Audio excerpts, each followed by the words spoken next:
Morning, students.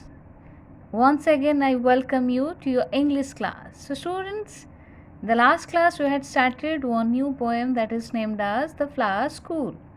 So, in that poem, we had discussed that the poet is excitedly watching the monsoon rain. Yes, and as soon as the monsoon rain reaches on the earth, suddenly he finds to see different types of flowers are coming open on the earth suddenly. Yes.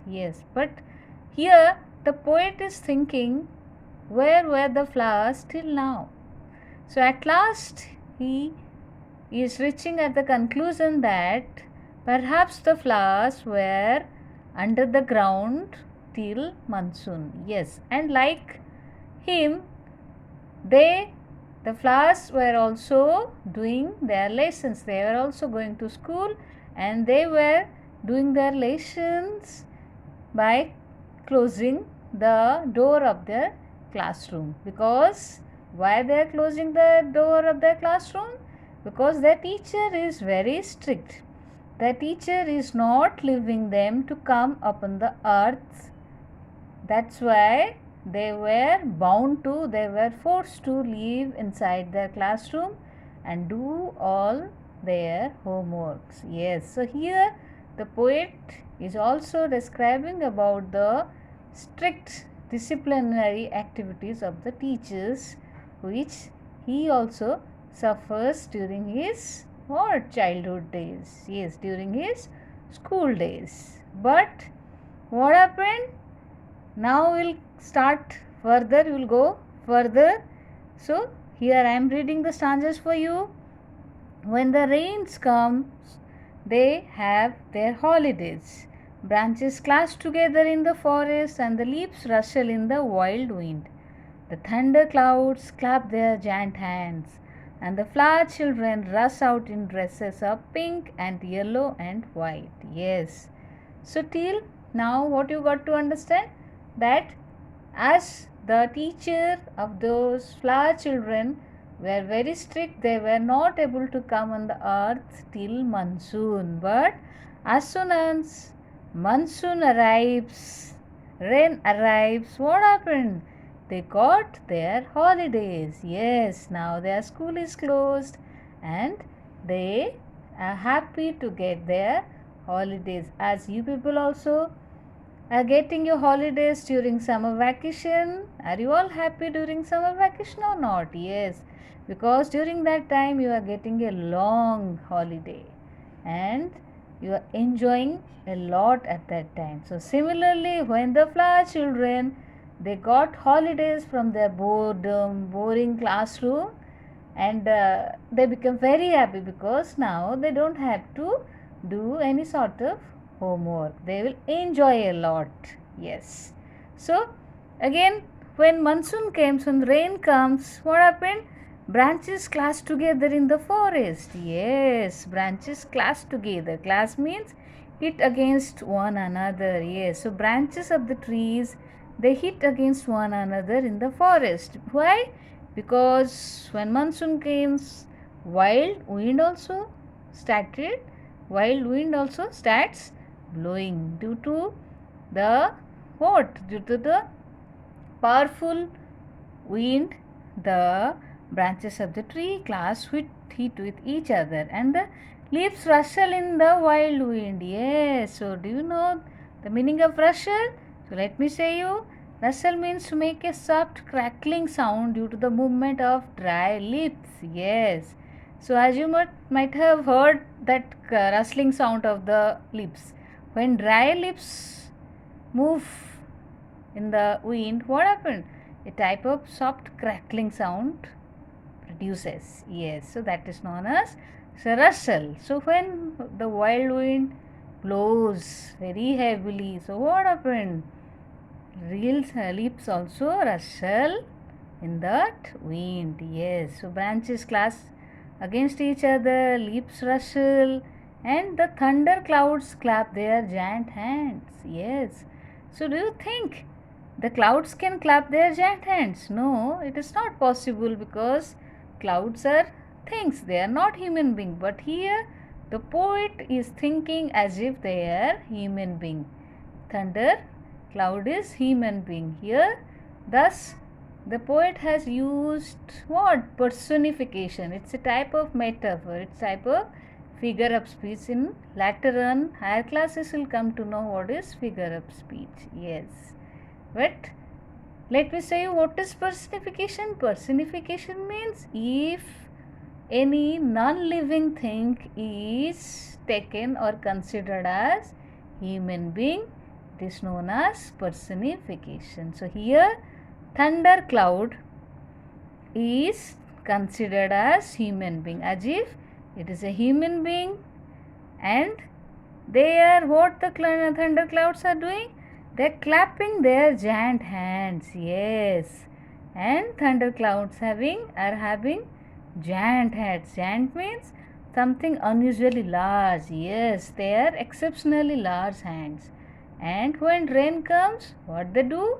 They clap their hands. Yes. And due to clapping of their giant hands, what happened? The sound comes. Yes.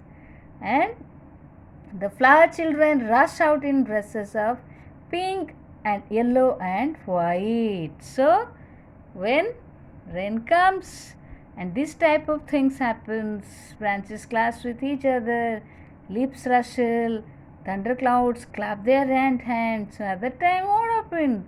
Suddenly the flower children rush out. They started running and they come out on the earth by wearing dresses of different colors. Which colors? Sometimes pink, yellow, white and other colorful dresses. You can see here the flowers are wearing different dresses. Yes, here actually flowers do not wear dresses, but here the poet is thinking as if the flowers are human being and they have worn different colorful dresses of different what hues. You can see yellow color is there, red color is also there, orange, stiff pink, different colors are there. Yes, so it is looking lovely.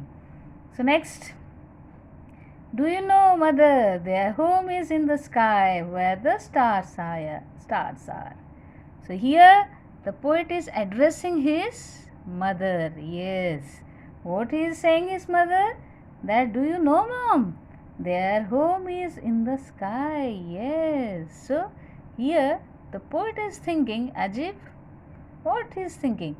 That the home of the flowers is in the sky. The sky is the home of the flowers. Yes. So according to the thought of the poet, the what? The house, the home of the flowers is sky. Yes. And you know that in sky stars are there? Yes. So next, so have not you seen how eager they are to get there? Don't you know why they are in such a hurry? So here the poet is again asking his mom, again talking to his mom, have you not seen how eager they are to get there? Yes. So he is saying, he is talking to his mother. So that is the reason that flowers are eagerly waiting to go to the sky. How could the poet know that the flowers are eagerly waiting to go to the sky? Because the flowers are looking up, looking towards the sky. Yes, yes. So next, don't you know why they are in such a hurry? So here the poet is again asking his mother, don't you know why they are so hurry to go to the sky? Yes. So here in the last stanza he is giving the answer of that question. Of course, I can guess to whom they raise their arms. They have their mothers as I have my own. So here the poet is giving the answer also. That I think here the poet is thinking, the poet is assuming that the flowers are raising their arms towards whom? Towards their mother. because their mother is living in the sky, because sky is their home. Yes, that's why they're raising their arms towards the sky so that their mother can see them, and they also need the love and warmth of their mother, as the poet wants the love of his own mother. Yes, so similarly here the poet could understand the sentiment, the feelings of the little flower children. So here the poem is finished. I hope you enjoyed the poem. Yes, so before finishing the class, let me show you the word meanings. Here you can see the word meanings. Number 1, rustle. Rustle means make a soft crackling sound due to the movement of dry leaves. Number 2, thundercloud. A large dark cloud that produces thunder and lightning. Number 3, giant. Something unusually large. Number 4, eager. Strongly wanting to do or have something. Number 5, class. Hit against one another. So these are the word meanings. Okay. So I hope you have understood everything. But still, if you have any sort of doubt, we will definitely discuss in the evening Zoom class. Till then, my dear student, take care of yourself. Bye bye. Thank you all.